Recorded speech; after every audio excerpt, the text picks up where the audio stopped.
各位觀眾大家好，又到咗逢星期四嘅 K2 搜尋節目時間，我係屈穎妍。上個星期呢，我哋講過一個馬背上嘅演員于適，佢因為中意演戲，就愛上咗騎射運動，亦都將呢一種中國傳統技藝發揚光大。今日呢，我哋講嘅都係馬背上嘅英雄，佢呢就係曾經同于適騎馬去宣傳新疆嘅天馬節嘅。不過呢，佢嘅結局呢就令人扼腕嘆息啦。可能大家最近都睇過呢一則新聞。一位內地官員為咗推銷家鄉農產品，策馬奔馳拍攝宣傳視頻嘅時候呢，就唔小心墮馬，傷重身亡。我今日想講嘅就係呢一位內地官員新疆維吾爾自治區農產品品牌建設與產銷服務中心主任何嬌龍嘅故事。1月17日，新疆伊犁哈薩克自治州轄下嘅超蘇縣呢就落住大雪。但係趕嚟悼念何嬌龍嘅老百姓呢，就絡繹不絕啦。當日嘅下午，何嬌龍呢就被安葬咗喺超蘇公墓，佢爸爸亦都係葬喺呢度嘅。6日之前，何嬌龍喺進行農產品電商銷售活動拍攝嘅時候呢，意外墮馬，頭部嚴重受傷。因為傷勢過重，搶救無效，延至到1月14日不幸離世，年僅47歲。一位官員點解會騎馬拍宣傳片嘅呢？我哋唔單止要由佢細個嘅時候講起，更加要由佢上一代講起。何嬌龍呢就出生喺新疆西北邊陲超蘇縣一個國營嘅牧場入邊，但佢唔係新疆人喎，佢爸爸係四川人，媽媽呢就係江蘇人。佢嘅父母呢都係上世紀60年代響應國家號召，由全國各地跑到去新疆支援邊疆建設嘅青年人。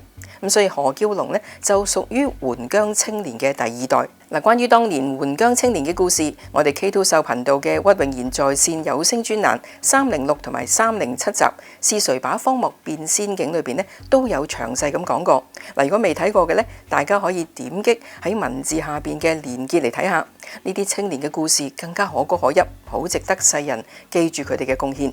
當年何嬌龍嘅父母放棄咗城市嘅生活，千里迢迢咁跑到嚟新疆做開荒牛，兩代人都係喺國家邊疆奉獻一生嘅青春年華，以至寶貴嘅生命。或者我先簡單講下何嬌龍嘅履歷。佢喺新疆超蘇牧場嗰度長大，1995年去咗蘭州讀書。畢業之後，佢冇留喺城市，而係返到去新疆自己嘅出生地嗰度。先呢就被派到去超蘇縣喀夏加爾鄉嗰度做計劃生育幹部。喀夏加爾鄉係一個接壤邊境嘅地方，條件好艱苦。何嬌龍呢第一次為人民服務就係紮根喺最基層。2001年，超蘇縣人民政府買咗第一台電腦，但買返嚟呢就冇人識用。由於何嬌龍喺學校學過打字輸入法，就被調到去縣政府嗰度擔任打字員。1年幾之後，因為表現突出，再被調到去縣法制辦。之後加入中國共產黨，擔任超蘇縣共青團團委副書記。2009年呢獲推薦去讀經濟管理碩士。再之後，何嬌龍由超蘇鎮嘅黨委書記做到去超蘇縣嘅副縣長，絕對係一位從基層一步一腳印咁走上嚟嘅官。2020年，國家脫貧工作如火如荼咁進行，嗰個時候網絡開始盛行啦。何嬌龍呢就自己俾錢報讀咗網絡課程，學習拍短視頻，學做直播。佢希望透過網絡可以將家鄉嘅農產品推介到全國各地，於是就決定親身上陣做直播帶貨。何嬌龍第一場直播呢就喺2020年嘅5月20日。場面好簡陋嘅，餐台就係直播台，台上面呢就係得蜂蜜、菜籽油、水晶粉同埋乳酪4款農產品。同何嬌龍一齊做過5年嘢嘅老同事史曉婷呢，佢回憶咁話：當初何嬌龍對直播完全陌生，第一日播咗2個鐘，只係賣出2張單，仲係單位同事捧嘅場。但係佢就話改變係一點一滴咁發生嘅，只要我堅持每日開播，粉絲呢就會漲噶啦。從此何嬌龍6點就起身，7點開始直播，做到9點就返工，放工之後呢就再開直播，做到11點甚至係凌晨1點。佢堅持用公餘時間做直播推銷新疆嘅農產品，結果開播10日，粉絲已經過千，半年之後佢嘅粉絲已經有50萬。大家都冇諗過一個5人嘅山寨團隊竟然可以捧出一個網紅縣長喎。轉捩點呢就喺2020年嘅11月，縣政府邀請咗專業嘅騎手嚟到拍攝萬馬奔騰嘅場景，介紹招蘇冰雪旅遊嘅資源。嗱，有同事就多口咁講啦，喂，何縣長，你都識騎馬嘅喎，不如你都拍一段啦。於是何嬌龍呢就喺照相館嗰度問人借咗一件紅色嘅斗篷，喺雪原上邊騎住馬拍攝咗一段唔到1分鐘嘅視頻，竟然火爆咗，播放量迅速達到6億。平台粉絲亦都由50萬忽然間好快咁漲到140萬。呢1分鐘嘅視頻為超蘇縣同埋何嬌龍帶嚟咗命運嘅逆轉。呢個位於祖國西北邊陲同哈薩克斯坦接壤嘅小縣城，因為一個網紅縣長被推到全國嘅網友面前。第2年，當地嘅遊客數量激增咗好多倍。直播頻道漲咗粉，連帶呢啲產品嘅銷量亦都開始極速咁增長。快遞網站直頭接唔住啲訂單啊，要由全個伊犁州調啲人過嚟幫忙打包。何嬌龍直播台上邊第一批推銷嘅產品就係超順蜂蜜，廠家老闆毛力德就見證咗何嬌龍一場直播個銷售額竟然超過200萬嘅驚人業績。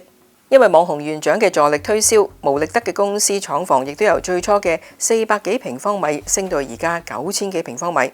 短短幾年，超順蜂蜜亦都從超蘇縣走向全中國。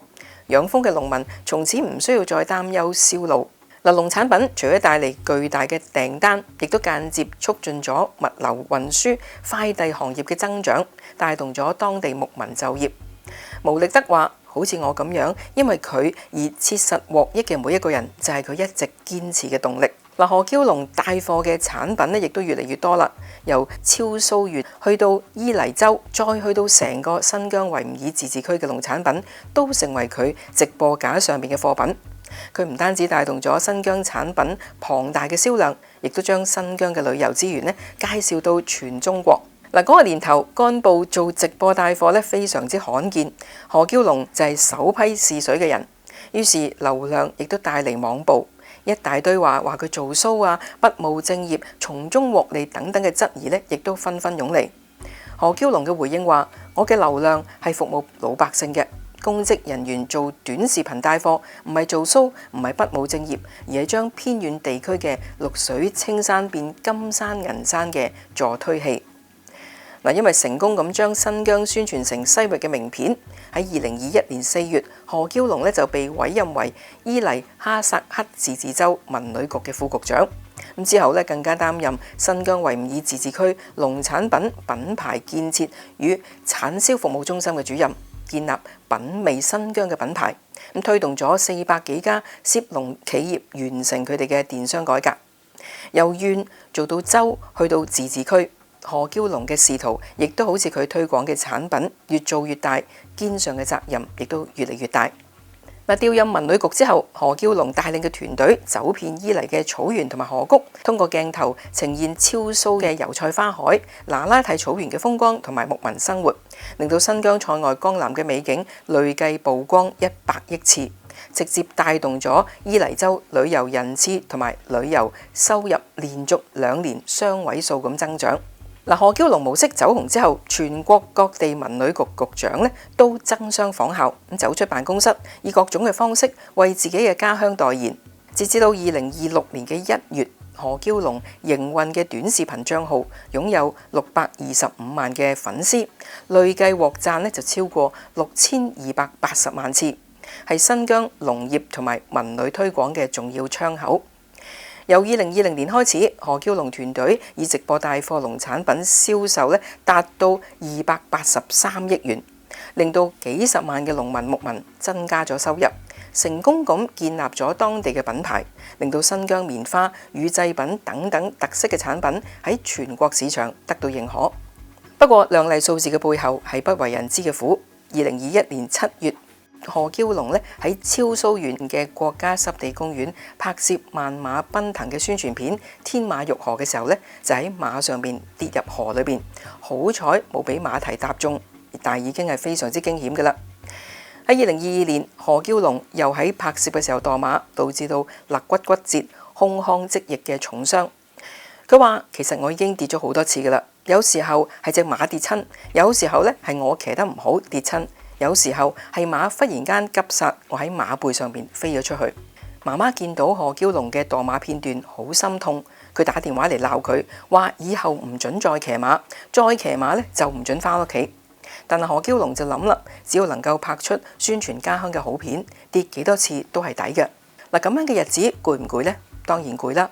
何嬌龍喺採訪裏邊曾經講過，佢話自己做咩要日日咁上山落河呢？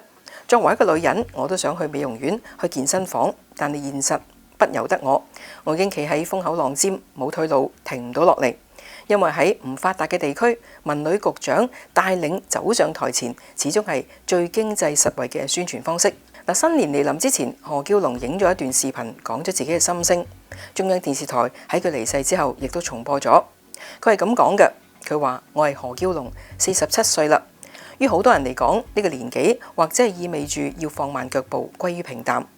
但係對我嚟講，係仍然能夠策馬揚鞭嘅熱血時刻。旁人見到我或者會讚一句英姿颯爽，但係只有我心裏邊最明白，鏡頭背後係我對家人嘅虧欠。我有好多標籤：新疆農產品推薦官、全國300紅旗手、全國3農人物、馬背上的貨園長等等。但呢啲身份令我惶恐。我貪心，我只係想令新疆嘅好物走出戈壁，但亦都想喺家庭生活裏邊每一個細節都唔缺席。但係現實成日都係我錯過咗媽媽每一個生日，趕唔上任何嘅家庭聚會，只能夠喺深夜直播間以外隔住屏幕同家人傾下偈。有家嘅地方冇工作，有工作嘅地方就冇家。但係如果俾我再揀一次，我仍然係會咁揀。雖然我都好想好似一般女人咁窩喺梳化嗰度發呆，咩都唔諗，聽媽媽吟沉。其實我哋唔係怕辛苦，只係怕辜負老鄉嘅信任，辜負呢一片土地嘅饋贈。新一年將至啦，我想同自己講幾句，祝你喺為家鄉拼搏嘅時候留翻片刻閒暇，翻屋企睇下。睇得出馬不停蹄拼搏多年，何嬌龍好攰，但係佢朋友圈發嘅最後一段話仍然充滿拼勁。佢話：唔係所有堅持都能夠抵禦歲月，但若為熱愛，便所向披靡。2025年，佢帶領住新疆嘅特產跑咗21個城市。佢話：老鄉彎腰種出好嘅農產，企業用心做好嘅產品，咁幹部呢就要做跑腿架好產銷橋。有人話佢肯定有利益，如果唔係唔會咁落力。何嬌龍笑住咁講：我能夠摸住良心話，我只攞工資，冇額外嘅收入。嗱，走紅嗰年，直播間嘅打賞收入超過100萬，何嬌龍全部捐晒做公益。多年直播，佢從來都唔收佣金，其他額外收入全部都捐俾邊疆貧困兒童同埋老人。何嬌龍話自己唔係網紅，佢只係萬千黨員幹部嘅共同身影。佢話：我哋受高等教育，唔係為咗令自己擺脫貧困嘅家鄉，而係為咗令家鄉擺脫貧困。從父母輩開墾新疆，去到佢呢一輩建設新疆。何嬌龍嘅生命雖然定格咗喺47歲，但係佢嘅故事好值得圍觀者反思。乜嘢先至係為人民服務？乜嘢先至係為國奉獻？好啦，今日節目時間又夠，下星期我會繼續喺 K2 搜尋同大家講故事。拜拜。